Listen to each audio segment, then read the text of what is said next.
તો કેમ છો બધા મજામાં ને? તમારા બધાનું સ્ટડી ટેલર થ હાર્દિકમાં ખૂબ જ સ્વાગત છે.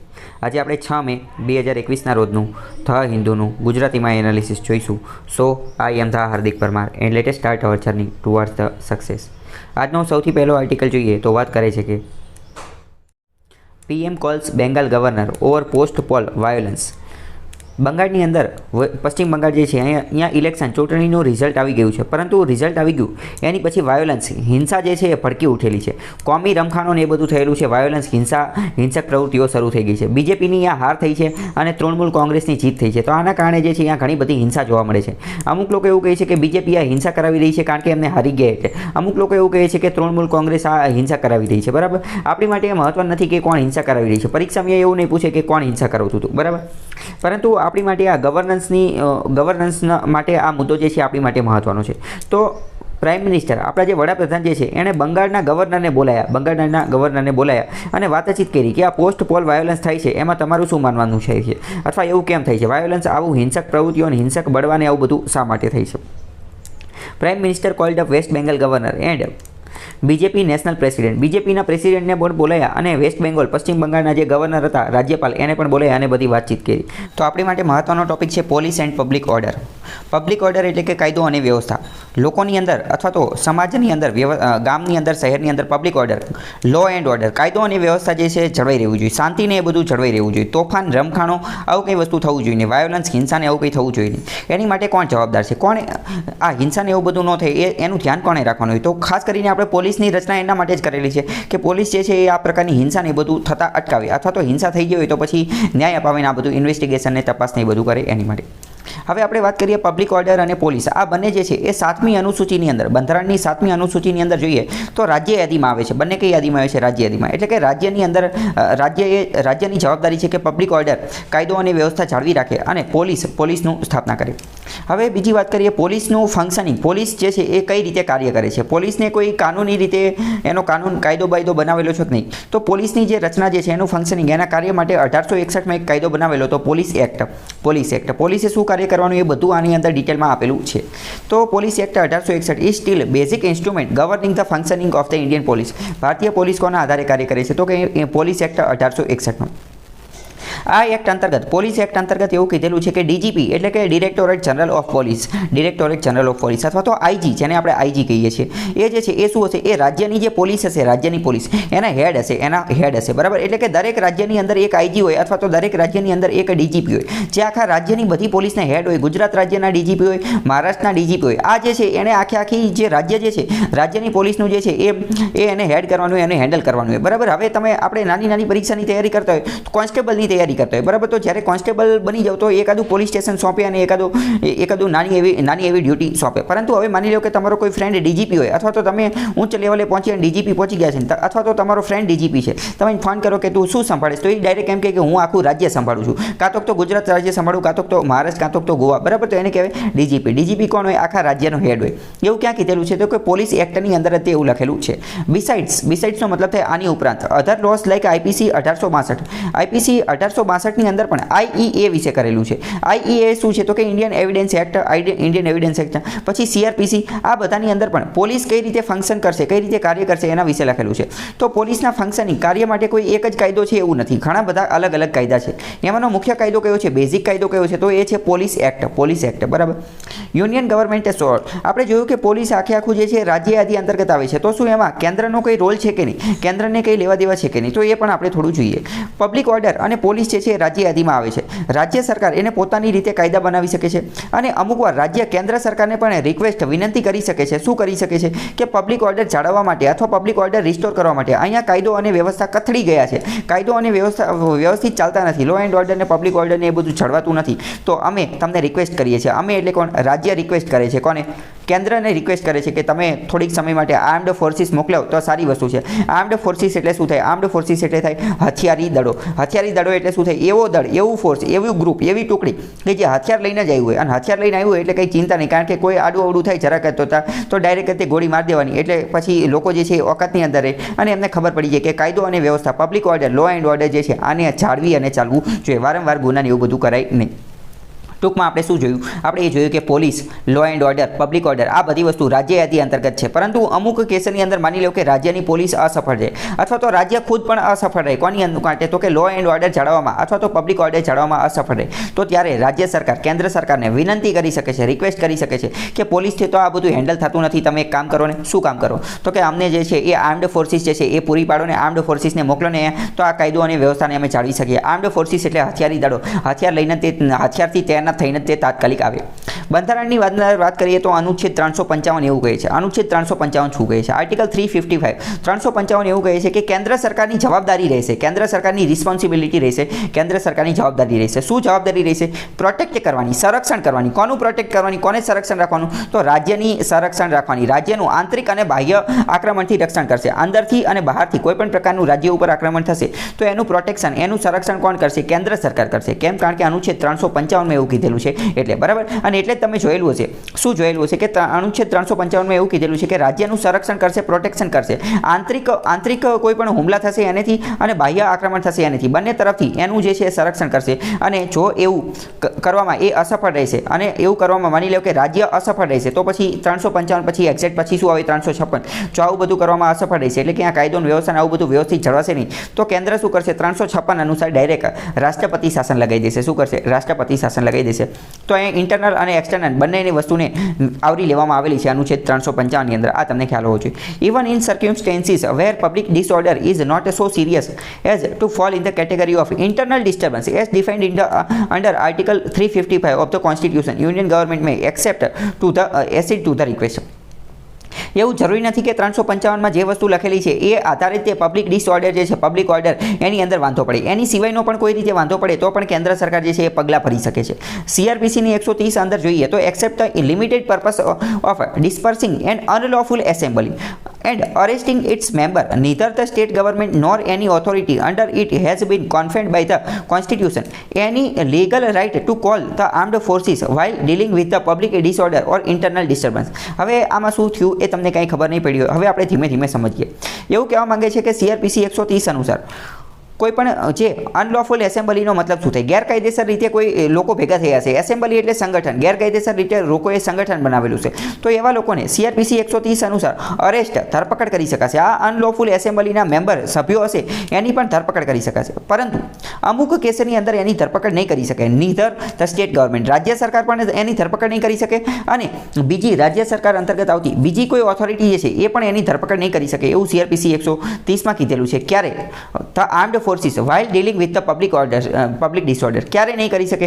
જ્યારે આર્મ્ડ ફોર્સિસ એટલે કે હથિયારી દળો જે છે, હથિયારી દળો એ જ્યારે પબ્લિક ઓર્ડર જે છે, પબ્લિક ઓર્ડર એનું સંચાલન માટે આવી ગયા છે ત્યારે જે આર્મ પોલીસ જે છે એ આ લોકોની ધરપકડ કરી શકશે નહીં. ખ્યાલ આવ્યો? એનો મતલબ એમ કે જ્યારે આર્મ્ડ ફોર્સના હાથમાં બધો કાયદો અને વ્યવસ્થા આવી ગઈ છે ત્યારે રાજ્યની બીજી પોલીસ જે છે એ કોઈની ધરપકડ કરી શકશે નહીં. ત્યારે બધો પાવર આર્મ્ડ ફોર્સિસ પાસે જ આવી જશે. 7મી અનુસૂચિમાં એવું પણ કીધેલું છે શું કે states that the use of armed forces in maintenance of public order is outside the purview of the states. એટલે કે આર્મ્ડ ફોર્સિસનો ઉપયોગ કરવો હોય, જો કાયદો અને વ્યવસ્થા જાળવવા માટે આર્મ્ડ ફોર્સનો ઉપયોગ કરવો હોય તો એ રાજ્યના દાયરામાં આવતું નથી. રાજ્ય ક્યારેય આર્મ્ડ ફોર્સનો ઉપયોગ કરી શકે નહીં. આર્મ્ડ ફોર્સનો ઉપયોગ કરવો હોય તો માત્ર અને માત્ર કેન્દ્ર સરકાર જ ઉપયોગ કરી શકે. તમારું એવું કહેવાનું થશે કે મેં તો ઘણી બધી વાર રાજ્યની અંદર પણ આર્મ્ડ ફોર્સિસ જોઈ છે તો એ રાજ્યના દાયરામાં આવતું નથી તો એ કઈ રીતે આવી જાય? તો અત્યારે તો મેં તમને સમજાવ્યું કે રાજ્ય જે છે એ કેન્દ્રને રિક્વેસ્ટ કરે, વિનંતી કરે, ફોન કરીને કહે કે હાલો હવે અહીંયા મોકલી દઉં તો રાજ્ય વિનંતી કરે અને કેન્દ્ર જો એ વિનંતી માની લે તો રાજ્યની અંદર આર્મ્ડ ફોર્સિસ આવી શકે છે. હવે આપણે સમજીએ કે આ બધાની અંદર ગવર્નર એટલે કે રાજ્યપાલનો રોલ શું છે? રાજ્યપાલ એને શું કરે? તો ગવર્નર એન્જોયસ એક્સટેન્સિવ એક્ઝિક્યુટિવ પાવર. આપણે જોયેલું છે. શું જોયેલું છે? બંધારણવાળા ટોપિકની અંદર જોયેલું હતું કે ગવર્નર રાજ્યપાલની પાસે અલગ અલગ પાવર, અલગ અલગ સત્તા હોય છે. એમાંની એક સત્તા એને એક્ઝિક્યુટિવ પાવર એટલે કે કારોબારી સત્તાની મળેલી છે. કારોબારી એટલે શું એ તમને ખબર હોવી જોઈએ. એની માટે એક અલગ વિડીયો છે, લેજિસ્લેટિવ, એક્ઝિક્યુટિવ અને જ્યુડિશરી, જોઈ લેજો એટલે તમને ખ્યાલ આવી જાય. તો કારોબારી સત્તા ગવર્નર રાજ્યપાલને મળેલી છે. કારોબારી સત્તાનો એજન્ટ છે કેન્દ્ર સરકાર તરફથી રાષ્ટ્રપતિ એને મોકલેલો છે. એટલે એક રીતે જોઈએ તો રાષ્ટ્રપતિનું શાસન લાગેલું હશે ત્યારે પણ એક્ઝિક્યુટિવ પાવર બધા કારોબારી સત્તા કોની પાસે આવી જશે? ગવર્નર રાજ્યપાલ પાસે આવી જશે. જેને એક રીતે આપણે બંધારણીય કટોકટી પણ કહીએ છીએ, કોન્સ્ટિટ્યુશનલ ઇમરજન્સી પણ કહીએ છીએ કે જે રાષ્ટ્રપતિ દ્વારા લગાડવામાં આવે છે. રાષ્ટ્રપતિ શાસન શું છે એ આપણે જોઈએ. એ ત્યારે લગાડવામાં આવે કે જ્યારે રાજ્યની અંદર મેં તમને કીધું કે આવી રીતે કોઈને પહેલાં તો સ્પષ્ટ બહુમતી ન મળેલી હોય ત્યારે પણ લગાવી દેવામાં આવે અથવા તો કાયદો અને વ્યવસ્થા વ્યવસ્થિત જળવાતી ન હોય તો આવા કેસની અંદર પણ લગાવી શકાય છે. Presidents rule implies the suspension of the state government. જ્યારે રાષ્ટ્રપતિ શાસન લગાવવામાં આવે તો જ્યારે રાજ્યની સરકાર જે છે રાજ્ય સરકાર એ સસ્પેન્ડ થઈ જાય છે, રદ થઈ જાય છે અને ડાયરેક્ટ તે કેન્દ્ર સરકારનું શાસન આવી જાય છે. એટલે કે આખો દેશ આખું રાજ્ય જે છે ગવર્નર રાજ્યપાલના અંતર્ગત આવી જાય છે. 356 અને 365 એની સાથે ડીલ કરે છે. એક બે દિવસ પહેલાં જેના વિશે વાત કરેલી હતી એ લેક્ચર જોઈ લેજો એટલે તમને ખ્યાલ આવી જશે. બાકી અત્યારે આપણે ટાઈમ પાસ કરીશું નહીં. બીજો મહત્વનો આર્ટિકલ જોઈએ તો વાત કરે છે કે government gives nod to 5G trials, Chinese technology giant left out. ભારત સરકાર તરફથી નોડ પરમિશન હકારમાં માહિતી આપવામાં આવેલી છે, પરમિશન આપી દીધેલી છે. કોની માટે? 5G ટ્રાયલ માટે પરવાનગી આપી દીધેલી છે. પરંતુ આ 5G ટ્રાયલની અંદર ચાઇનાની જે મોટી મોટી કંપનીઓ જે છે એને બહાર રાખવામાં આવી છે. ચાઇનાની કોઈ પણ કંપની ભારતની અંદર 5G ટ્રાયલ માટે આવશે નહીં. અને ઘણા બધા લોકો વોટ્સએપ યુનિવર્સિટીની અંદર ભણતા હોય છે અને ફેક ન્યૂઝ ફેલાવતા હોય છે. શું ફેક ન્યૂઝ ફેલાવતા હોય છે કે આ જે કોરોનાના કેસને એ બધું વધી રહ્યું છે આ 5G ટ્રાયલના કારણે થઈ રહ્યું છે. પરંતુ એવું કંઈ છે નહીં. આ એક બહુ મોટી ફેક ન્યૂઝ છે, એવું કંઈ વિચારતા નહીં. કેમ? કારણ કે એનું તમારે સબૂત જોતું હોય તો સબૂત તમે એવી રીતે પણ જોઈ શકો છો કે સાઉથ કોરિયાની અંદર તો 2-3 વર્ષ પહેલાં તે જે છે એ 5G ચાલુ થઈ ગયું છે. તો કોરોના અત્યારે કેમ આવે? તો અત્યારે એ બધા લોકો કેમ મરવા માંડ્યા? બરાબર. અને ઓલરેડી અમેરિકાના પણ અમુક જે વિસ્તાર જે છે અહીંયા પણ 5G જે છે એ શરૂ થઈ ગયું છે. યુરોપના પણ અમુક દેશની અંદર 5G જે છે શરૂ થઈ ગયું છે. અને બીજા પણ ઘણા બધા દેશની અંદર 5G ટ્રાયલ હજી ચાલુ છે. બરાબર. બાકી સાઉથ કોરિયા તો પ્રથમ એવો દેશ બની ગયો છે અને અહીંયા આવો કંઈ વાંધો છે નહીં. તો 5G ટ્રાયલના કારણે આ વાયરસ ફેલાય છે અને બધા લોકો મૃત્યુ પામે છે ને એવું કંઈ છે નહીં. એવા કંઈ તમે ગુમરાહ થતા નહીં. અને બીજું કદાચ એવું હોય તો ભારતની અંદર વાત કરીએ તો ભારતની અંદર પણ જે આ 5Gના ટ્રાયલ થયા હતા એ તો મહારાષ્ટ્ર અને કર્ણાટકના વિસ્તારની અંદર એ પણ 1-2 વર્ષ પહેલાં થયેલા હતા. તો એનું કંઈ પરિણામ અત્યારે મળે નહીં. એટલે આવી કંઈ ફેક ન્યૂઝ ફેલાવો નહીં. અને ફેક ન્યૂઝનો મેઇન વસ્તુ એ છે કે ફેક ન્યૂઝ જે છે ફટાફટ ફેલાઈ જાય. સરકારે એવું કીધું કે બધા વેક્સિન લઈ લો. બરાબર. બધાએ વેક્સિન તાત્કાલિક લઈ લેવી જોઈએ. તો એ ન્યૂઝ જે છે એ ફેલાતી નથી. એના બદલે તો લોકો એમ કે વેક્સિન ન લેવાય, વેક્સિન લઈશો તો ઓલું તમે નપુંસક બની જઈશો ને તમે બીમાર થઈ જઈશો ને તમે 2 વર્ષ પછી મરી જઈશો ને 3 વર્ષ પછી મરી જઈશો ને ડાયાબિટીસ થઈ જશે ને ઓલું થઈ જશે. વેક્સિન બાબતે આવી ફેક ન્યૂઝ ફેલાવે અને એની બદલે કોકે એવું કીધું કે આ 5G ટ્રાયલ છે ને એના કારણે આ લોકો મરવા માંડ્યા છે ને એના કારણે આ પરિસ્થિતિ કથળી ગઈ છે. તો એ તો આ વાયુ વેગે ફેલાઈ ગયું છે બધું. બરાબર. પરંતુ એ બધી ફેક ન્યૂઝ છે, એના ગુમરાહ થવું નહીં. અત્યારે આપણે વાત કરીએ DOT વિશે. DOT એટલે કે ડિપાર્ટમેન્ટ ઓફ ટેલિકમ્યુનિકેશન, એને પરમિશન આપી દીધેલી છે કે ભારતની અંદર પણ 5G ટ્રાયલ 5G માટેનો જે ટ્રાય કરવામાં આવશે, કોશિશ કરવામાં આવશે, ટ્રાયલ જે કરવામાં આવશે એની પરમિશન આપી દીધી છે. ચાઇનાની કંપનીને એની માટેથી બહાર કાઢેલી છે. તમારે એટલું યાદ રાખવાનું છે કે આ બધી ટ્રાયલ માટેની પરમિશન કોણ આપે? કે DOT department of telecommunication, A ministry of communication અંતર્ગત જ કાર્ય કરે છે 5G ટેકનોલોજી માટે. 5G ટેકનોલોજી જે છે અદ્ભુત લેવલની ટેકનોલોજી છે. જેવી રીતે 5G ટેકનોલોજી આવશે એટલે AIનો ઉદય થશે. AI એટલે કે આર્ટિફિશિયલ ઇન્ટેલિજન્સ. રોબોટિક્સનો ઉદય થશે. બરાબર. આર્ટિફિશિયલ ઇન્ટેલિજન્સ એટલે કે બધી જ વસ્તુ જે છે એ મશીન દ્વારા થઈ જશે. મશીન જે છે વિચારવાનું કાર્ય પણ કરી શકશે. બરાબર. તો AI પછી રોબોટિક્સ પછી આપણે બીજું શું જોવાનું છે? જેવું તે 5G આવશે એટલે IoTનો ઉદય થશે. IoT શું છે? તો કે internet of things. Internet of things શું છે? એનો મતલબ એમ કે બધી જ વસ્તુને આપણે ઇન્ટરનેટ સાથે કનેક્ટ કરી શકીશું અને બધી જ વસ્તુ આપણે રિમોટ કંટ્રોલથી જ તે કંટ્રોલ કરી શકશું. મતલબ કે પંખો ચાલુ કરવો છે તો આપણે મોબાઈલથી કરી શકશું. બરાબર. પંખો વાઈફાઈ સાથે બ્લૂટૂથ સાથે કનેક્ટ થશે. ફ્રીજ ચાલુ કરવું, ફ્રીજ બંધ કરવું, કારને લોકેટ કરવી, કાર ક્યાં પાર્ક કરેલી હતી.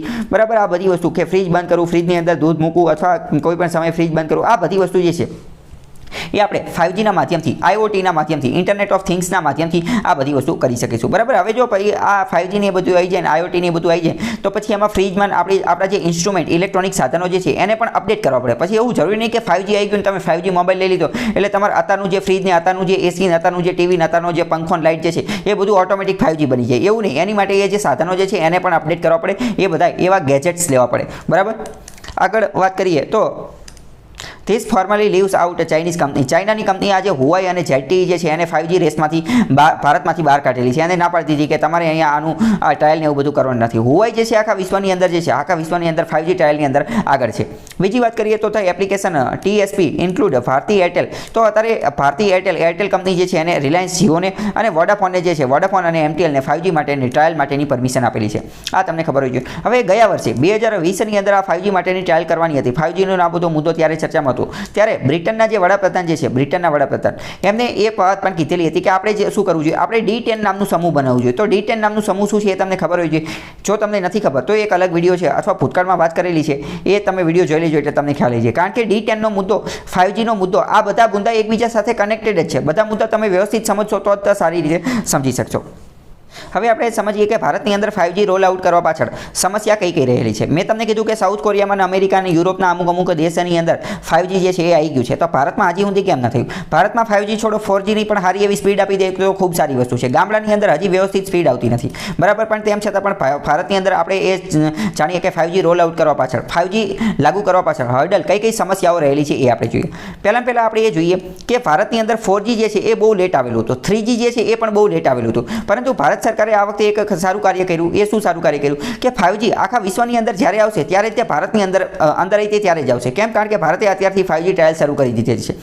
એનો મતલબ એમ કે 3G માં 4G માં આપણે જે બહુ લેટ આવેલું હતું, બહુ જે પાછળ રહી ગયેલા હતા, એવું 5G માં થશે નહીં. પરંતુ બીજું અહીંયા મહત્વની વસ્તુ તો એ સમજવાની, 5G જ્યારે આવે ત્યારે, પરંતુ અત્યારે તો આખા બધાએ શું વિચારવું જોઈએ કે 4G માં પણ સારી સ્પીડ આપી દે તો ખૂબ સારી વસ્તુ છે. કારણ કે તમે જોયું હશે કે તમે ઇન્ટરનેટ પ્લાન જે છે એ તો બધા માટે સરખો જોઈએ છે, પરંતુ ગામડાની અંદર સ્પીડ જે છે એ એકદમ ઓછી આવતી હોય, અથવા અમુક વિસ્તારની અંદર, શહેરની અંદર એ વાત કરીએ તો શહેરની અંદર પણ અમુક વિસ્તારની અંદર જતા રહીએ તો સ્પીડ જે છે એ એકદમ બકવાસ આવતી હોય, એકદમ 2G કરતાં ઓછી સ્પીડ આવતી હોય, બરાબર. તો ખાલી 4G ની રીતે સારી સ્પીડ આપી દે તો એ આપણે તો ખૂબ સારું થઈ જાય. તો 5G રોલ આઉટ કરવાની એની વાત થાય છે તો એમાં કયા હર્ડલ, કઈ સમસ્યા રહેલી છે. પહેલું તો આપણી પાસે એનું ઇન્ફ્રાસ્ટ્રક્ચર છે નહીં. 5G માટે અલગ ઇન્ફ્રાસ્ટ્રક્ચર બનાવવું પડે, અલગ ઇન્ફ્રાસ્ટ્રક્ચર એટલે કે અલગ ટાવર બનાવવા પડે. એની માટેનું કમ્યુનિકેશન માટેની વેવલેન્થ ને ફ્રીક્વન્સી, તરંગોના બધા જે છે એ બધું અલગ અલગ છે. તો એને કેચઅપ કરી શકે એવા એન્ટેના ને એ બધું બનાવવું પડે, એવા ટાવર બનાવવા પડે, એવા જનરેટર ને એ બધું, એવું ચિપ્સ ને એવું બધું બનાવવું પડે. તો એવું ક્રિટિકલ ઇન્ફ્રાસ્ટ્રક્ચર આપણી પાસે છે નહીં. તો પહેલાં તો એ બનાવવું પડશે. બીજો શું વાંધો છે? બીજો વાંધો એ છે કે આ બધું બનાવવા માટે ઘણા બધા પૈસા જોઈએ, એ આપણી પાસે છે નહીં. એટલે કે ફાઇનાન્શિયલ લાયબિલિટી ઓન કન્ઝ્યુમર. અને માની લો કે કદાચ આ બધા પૈસા કોઈ પણ એકાદી કંપની હારી, મુકેશ અંબાણી જે છે, હાલો મારા પાસે પૈસા છે, મજા કરો, એ આટલા બધા પૈસા વાપરી પણ નાખે, તો પછી એ આ પૈસા બહાર કાઢવા માટે, પોતે જે ઇન્વેસ્ટમેન્ટ રોકાણ કરેલું છે એની માટે શું કરશે? એ પૈસા કાઢવા માટે કન્ઝ્યુમર, ઉપભોક્તા, ગ્રાહક લોકો ઉપર જે છે એની ઉપર ઘણા મોંઘા પ્લાન લોન્ચ કરશે. તો એ પણ લોકોને પરવડશે નહીં. તો આ બીજો એક વાંધો એ છે. પહેલો તો ઇન્ફ્રાસ્ટ્રક્ચરનો વાંધો છે. બીજું પૈસાનો વાંધો છે, ફાઇનાન્શિયલ ઇન્ફ્રાસ્ટ્રક્ચર માટે તો પૈસા જોશે. ત્રીજો શું વાંધો છે કે કેપિટલ ઇનએડિક્યુસી. બીજો એ વાંધો છે કે કેપિટલની અપૂર્તિ છે. લોકો પાસે એટલા પૈસા નથી, કંપની પાસે એટલા પૈસા નથી કે એ આ 5G ની અંદર જે છે એ ઇન્વેસ્ટર રોકાણ કરી શકે, એની અંદર રિસર્ચ ને ઇનોવેશન ને એ બધું કરી શકે. આપણી પાસે એટલા પૈસા નથી કંપની પાસે. બીજું ગ્લોબલ પ્રોગ્રેસ ઓન 5G, બરાબર. તો આ અલગ અલગ વાંધા શું હતા એ આપણે જોયા. હવે આપણે જોઈએ કે આખા વિશ્વની અંદર 5G નો શું ખ્યાલ છે, આખા વિશ્વમાં 5G ક્યાં ચાલુ થયું. મેં તમને પહેલા કીધું કે આજે અમેરિકાની અંદર વાત કરીએ તો અમેરિકાના 50 જેટલા સિટીની અંદર 5G ચાલુ થઈ ગયું છે. સાઉથ કોરિયા પ્રથમ એવો દેશ બની ગયો છે કે જ્યાં 85 સિટીની અંદર 5G રોલ આઉટ શરૂ થઈ ગયું છે. ચાઇના અને જાપાનની અંદર પણ 5G મોબાઈલની સર્વિસ સેવા જે છે એ ટ્રાયલ બેસિસ ઉપર શરૂ થઈ ગઈ છે. તો આ થોડો ઘણો અંદાજ હોવો જોઈએ તમને 5G વિશે. 5G જો પ્રશ્ન પરીક્ષામાં અલગ અલગ ઘણા બધા પૂછાઈ જાય. પ્રશ્ન પૂછાઈ જાય કે 5G આવ્યા પછી નીચેનામાંથી કઈ વસ્તુ જોવા મળશે? તો કે AI નો ઉદય, તો બરાબર સાચી વસ્તુ છે. ઇન્ટરનેટ ઓફ થિંગ્સનો ઉદય, બરાબર, તો સાચી વસ્તુ છે, બરાબર. પછી રોબોટિક્સનો ઉદય, તો આ બધી વસ્તુ સાચી છે. આ બધું એકબીજા સાથે જોડાયેલું છે, તો એ તમને ખબર હોવી જોઈએ. તો હવે આજ માટે આટલું રાખીએ. બાકી કાલે મુલાકાત થશે. ત્યાં સુધી જોડાયેલા રહો સ્ટડી ટેલર હાર્દિક સાથે.